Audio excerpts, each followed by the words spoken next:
ನಮಸ್ತೆ ಕರ್ನಾಡು. ನಾವಿವತ್ತಿದ್ದೀವಿ ಶಿಕ್ಷಣ ಕಾಶಿ ಎಂದೇ ಪ್ರಸಿದ್ಧವಾಗಿರುವ ಶ್ರೀ ಸಿದ್ಧಗಂಗಾ ಮಠದಲ್ಲಿ. ಏನು ಸ್ನೇಹಿತರೆ, ಮಠದಲ್ಲಿ ಬೆಳಗ್ಗೆಯಿಂದ ಸಂಜೆವರೆಗೂ ಏನಾಗುತ್ತೆ ಆ ದಿನಚರಿ ಹಾಗೂ ಇಲ್ಲಿನ ವಿದ್ಯಾರ್ಥಿಗಳು ಬೆಳಗ್ಗೆಯಿಂದ ಸಂಜೆವರೆಗೂ ಯಾವ ರೀತಿಲಿ ಅವ್ರನ್ನವ್ರು ತೊಡಗಿಸ್ಕೊಂಡಿರ್ತಾರೆ ಅದ್ರ ಕುರಿತಂತೆ ವಿಡಿಯೋ ಆಗಿರುತ್ತೆ. ಕೊನೆವರೆಗೂ ನೋಡಿ ಸ್ನೇಹಿತರೆ. ಸಮಯ 6 ಗಂಟೆ ಆಗಿದೆ. ವಿದ್ಯಾರ್ಥಿಗಳ ಹಾಸ್ಟೆಲ್ ಹತ್ರ ಹೋಗೋಣ, ಅವ್ರು ಏನು ಮಾಡ್ತಿರ್ತಾರೆ ನೋಡೋಣ ಬನ್ನಿ ಸ್ನೇಹಿತರೆ.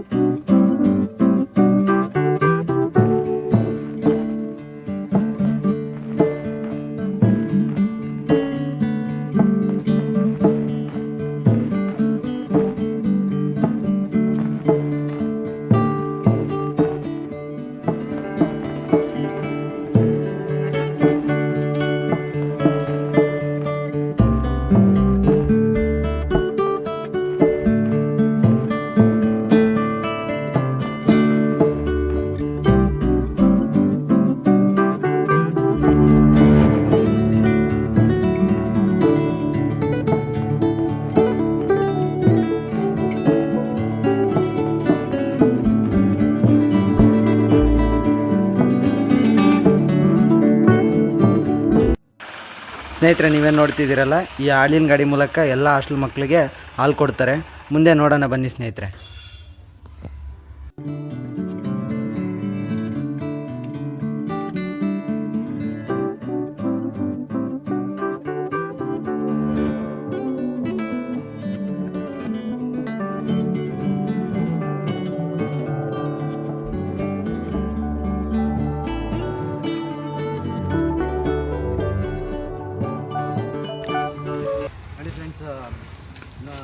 ಬೆಳಗ್ಗೆ 5:30ಗೆ ಎದ್ದಿದ್ರು.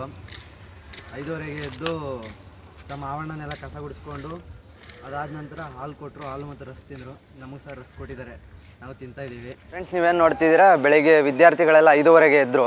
ಎದ್ದ ತಕ್ಷಣ ಏನು ಮಾಡಿದ್ರು, ತಮ್ಮ ಹಾಸ್ಟೆಲ್ ಆವರಣ ಕಸ ಗುಡಿಸ್ಕೊಂಡು ತಮ್ಮ ದಿನನಿತ್ಯ ಕರ್ಮಗಳನ್ನ ಮುಗಿಸ್ಕೊಂಡು 6 ಗಂಟೆಗೆ ಹಾಲು ಕೊಟ್ಟರು ಸ್ನೇಹಿತರೆ. ಹಾಲು ಮತ್ತು ರಸ್ಕನ್ನ ತಿನ್ಕೊಂಡು ಇವಾಗ 1.5 ಗಂಟೆಗಳ ಕಾಲ ಏನು ಮಾಡ್ತಾರೆ, ಸಂಸ್ಕೃತ ವೇದ ಪಾಠ ಶಾಲೆಗೆ ಹೋಗ್ತಾರೆ ಸ್ನೇಹಿತರೆ. ಒಂದೇನಪ್ಪ ಅಂದರೆ, ನಮ್ಮ ಪ್ರಾಚೀನ ಭಾಷೆ ಆದಂಥ ಸಂಸ್ಕೃತ ಏನು ಮಾಡ್ತಾಯಿದೆ, ಒಂದು ಕಡೆ ನಶಿಸಿ ಹೋಗ್ತಾಯಿದೆ ಬೇರೆ ಭಾಷೆಗಳ ನಡುವೆ.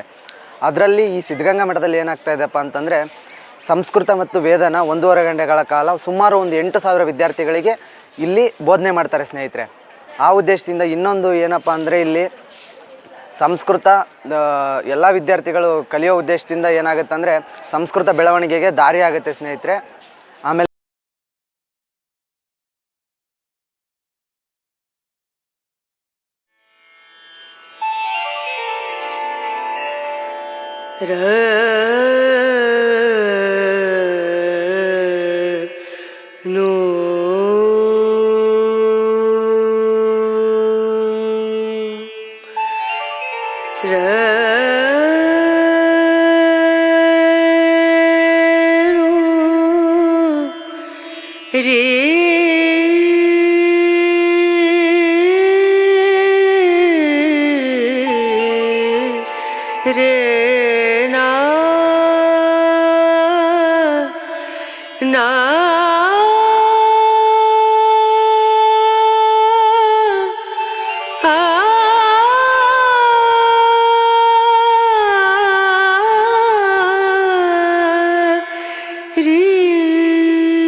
ಸ್ನೇಹಿತರೆ, ನೀವೇನು ನೋಡ್ತಿದ್ದೀರಾ, ಶ್ರೀ ಸಿದ್ಧಲಿಂಗೇಶ್ವರ ವೇದ ಸಂಸ್ಕೃತ ಮಹಾಪಾಠ ಶಾಲೆ, ಇದ್ರ ಮುಂದ್ಗಡೆ ಇದ್ದೀವಿ. ಹಿಂಗೆ ಮಠದ ವಿದ್ಯಾರ್ಥಿಗಳು ಸಿಕ್ಕರು, ಅವ್ರನ್ನ ಮಾತಾಡ್ಸೋಣ ಬನ್ನಿ. ಎಷ್ಟು ವರ್ಷದಿಂದ ಇಲ್ಲಿದ್ದಾರೆ, ಹೇಗಿದೆ ವಿದ್ಯಾಭ್ಯಾಸ ಎಲ್ಲ ಹೇಗಿದೆ ಕೇಳೋಣ ಬನ್ನಿ ಸ್ನೇಹಿತರೆ. ನಿಮ್ಮ ಹೆಸರು? ಕೆಂಪೇಗೌಡ ಎನ್. ಎಷ್ಟು ವರ್ಷದಿಂದ ಮಠದಲ್ಲಿದ್ದೀರಾ? ಅಲ್ಲಿ 4 ವರ್ಷದಿಂದ ಇಲ್ಲಿ ಓದ್ತಾ ಇದ್ದೀವಿ. ಇವಾಗ ಏನು ಓದ್ತಿದ್ದೀರಾ? ಇವಾಗ ಡಿಗ್ರಿ ಸೆಕೆಂಡ್ ಇಯರ್ ಓದ್ತಿದ್ದೀರಾ. ಏನು ಮಕ್ಕಳೆಲ್ಲ ಇವಾಗ ವೇದ ಸಂಸ್ಕೃತ ಕಲಿಯೋಕೆ ಹೋದ್ರು, ಅಪ್ ಟು ಎಷ್ಟನೇ ಕ್ಲಾಸ್ವರೆಗೂ ಇಲ್ಲಿ ವೇದ ಸಂಸ್ಕೃತ ಹೇಳ್ಕೊಡ್ತಾರೆ? ಅಂದರೆ 6th ಇಂದ ಡಿಗ್ರಿವರೆಗೂ ನಮ್ಮಂದ್ರೆ ಒಂದು 8,000ದಿಂದ ಮೇಲೆ ಅವರು ಸ್ಟೂಡೆಂಟ್ಸ್ಗಳು. ನೋಡ್ತಿದ್ದೀರಲ್ಲ ಸ್ನೇಹಿತರೆ, 8,000 ವಿದ್ಯಾರ್ಥಿಗಳಿಗೆ ವೇದ ಸಂಸ್ಕೃತನ ಇಲ್ಲಿ ಹೇಳ್ಕೊಡ್ತಾರೆ ಸ್ನೇಹಿತರೆ. ಇನ್ನೊಂದೇನಪ್ಪ ಅಂತಂದರೆ, ಆಮೇಲೆ ಇಲ್ಲಿ ಹೇಗಿದೆ ಹಾಸ್ಟೆಲ್ ವ್ಯವಸ್ಥೆ, ಹೇಗಿದೆ ಊಟ, ಹೇಗಿದೆ ಸೌಲಭ್ಯ ಹೇಗೆ ಕೊಡ್ತಾರೆ ಅನ್ನೋದ್ರ ಬಗ್ಗೆ? ಏನು ಅದ್ರ ಬಗ್ಗೆ ಏನು ಹೆಸರು ಎತ್ತಂಗಿಲ್ಲ, ಎಲ್ಲ ಸಖತ್ತಾಗಿ ಕೊಡ್ತಾರೆ. ಏನಂತಂದರೆ ಬೆಳಿಗ್ಗೆ ಊಟಕ್ಕೆ ಅನ್ನ ಸಾಂಬಾರು ಮುದ್ದೆ ಅನ್ನ ಸಾರು ಕೊಡ್ತಾರೆ, ಮಧ್ಯಾಹ್ನ ಪಲಾವು, ರಾತ್ರಿ ಚಪಾತಿ ಅನ್ನ ಸಾರು ಪಲ್ಯ ಮಜ್ಜಿಗೆ ಕೊಡ್ತಾರೆ. ವಾರದಲ್ಲಿ ಎಷ್ಟು ದಿನ ಕೊಡ್ತಾರೆ ಚಪಾತಿ? ವಾರ ಪೂರ್ತಿ ವಾರ ಪೂರ್ತಿ ಚಪಾತಿ. ನೀವು ಎಷ್ಟು ವರ್ಷದಿಂದ ಇಲ್ಲಿ ವಿದ್ಯಾಭ್ಯಾಸ ಮಾಡ್ತಿದ್ದೀರಾ? 4 ವರ್ಷ ಆಯಿತು. 4 ವರ್ಷ ಆಯ್ತಾ? ಹೇಗಿದೆ ಮಠದ ಬಗ್ಗೆ ಏನು ಹೇಳ್ತೀರಾ?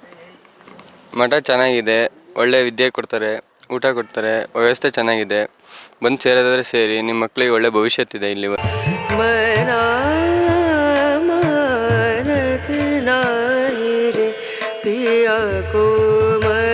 ಸ್ನೇಹಿತರೆ, ಇವಾಗ ಸಮಯ 9:30 ಆಗಿದೆ ಸ್ನೇಹಿತರೆ. ವಿದ್ಯಾರ್ಥಿಗಳೇನಿದ್ದಾರೆ ವೇದ ಸಂಸ್ಕೃತ ಪಾಠಶಾಲೆಯಿಂದ ವಿದ್ಯಾಭ್ಯಾಸ ಮುಗಿಸ್ಕೊಂಡು ಎಲ್ಲ ಇವಾಗ ಬೆಳಗ್ಗಿನ ತಿಂಡಿ ಊಟಕ್ಕೆ ಹೋಗ್ತಾ ಇದ್ದಾರೆ. ಅಂದರೆ ಇಲ್ಲಿ ಊಟನೇ, ಯಾಕಂದರೆ ಬೆಳಿಗ್ಗೆ ಏನು ಕೊಡ್ತಾರೆ ಅಂದರೆ ಆರೋಗ್ಯವಾಗಿರಲಿ ಅಂತೇಳಿ ಮುದ್ದೆ ಅನ್ನ ಸಾಂಬಾರು ಕೊಡ್ತಾರೆ ಸ್ನೇಹಿತರೆ. ಆ ಉದ್ದೇಶದಿಂದ ಬೆಳಗ್ಗೆನೇ ಮಧ್ಯಾಹ್ನ ತಿಂಡಿ ಕೊಡ್ತಾರೆ ಸ್ನೇಹಿತರೆ, ಬೆಳಗ್ಗೆನೇ ಊಟ ಕೊಟ್ಬಿಡ್ತಾರೆ ಸ್ನೇಹಿತರೆ. ಹಾಗಾಗಿ ಬನ್ನಿ, ಏನು ಊಟ ಕೊಡ್ತಾರೆ, ಹೇಗಿರುತ್ತೆ ಅದ್ರ ಬಗ್ಗೆ ನೋಡೋಣ ಬನ್ನಿ ಫ್ರೆಂಡ್ಸ್.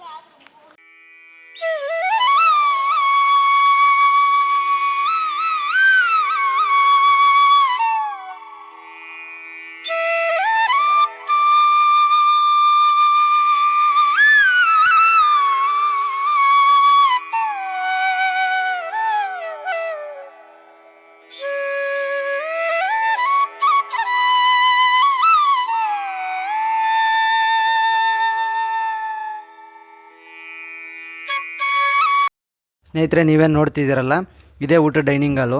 10,000 ಜನಕ್ಕೆ ಒಮ್ಮೆ ಊಟ ಬಡಿಸೋಕ್ಕಾಗಲ್ವಲ್ಲ, ಹಾಗಾಗಿ 4 ಬ್ಯಾಚ್ ಮಾಡಿ ಡಿವೈಡ್ ಮಾಡ್ಕೊತಾರೆ. ಆ್ಯಂಡ್ ಬಸವಣ್ಣವ್ರ ವಾಕ್ಯದಂತೆ ಕಾಯಕವೇ ಕೈಲಾಸದಂತೆ ಮಕ್ಕಳು ತಮ್ಮ ಕೆಲಸನ ತಾವೇ ಮಾಡ್ಕೊತಾರೆ. ಏನಪ್ಪ ಅಂದರೆ ವಾಲಂಟಿಯರ್ ಆಗಿ ಮಕ್ಕಳೆಲ್ಲ ಸುಮಾರು ಒಂದು 100-150 ವಿದ್ಯಾರ್ಥಿಗಳು ಸ್ವತಃ ಮಕ್ಕಳೇ ಬಡಿಸ್ಕೊತಾರೆ ಸ್ನೇಹಿತರೆ, ನಾನು ಆವಾಗಲೇ ಹೇಳ್ದಂಗೆ ಬೆಳಿಗ್ಗೆ ತಿಂಡಿ ಬದಲು ಮುದ್ದೆ ಅನ್ನ ಸಾಂಬಾರು ಕೊಡ್ತಾರೆ ಸ್ನೇಹಿತರೆ. ನಮ್ಮ ಸರ್ಕಾರ ಒಂದು ಹೊತ್ತು ಬಿಸಿ ಊಟ ಕೊಡೋಕ್ಕೆ ಪರದಾಡುತ್ತೆ, ಆದರೆ ಶ್ರೀಮಠದಲ್ಲಿ 3 ಹೊತ್ತು ಬಿಸಿ ಊಟ ಸುಮಾರು ಒಂದು 12,000 ವಿದ್ಯಾರ್ಥಿಗಳಿಗೆ ಕೊಡ್ತಾರೆ. ಅಂದರೆ ಇದು ಸಾಮಾನ್ಯವಾದ ವಿಷಯನೇ ಅಲ್ಲ ಸ್ನೇಹಿತರೆ.